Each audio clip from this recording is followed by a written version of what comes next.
নমস্কার বন্ধুরা, হোম কিচেনের একটা গুরুত্বপূর্ণ অংশ হচ্ছে কিচেন গার্ডেন।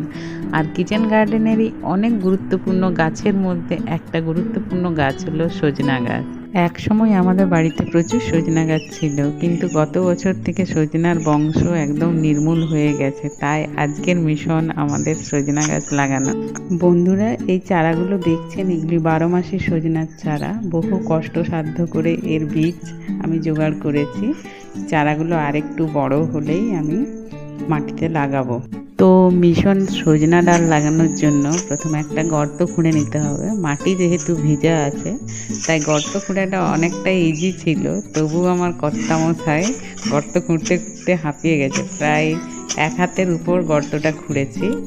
এবার গর্ত থেকে মাটি ভালো করে তুলে এর মধ্যে কিছুটা পরিমাণে বালি দিয়ে দিতে হবে এবং বালি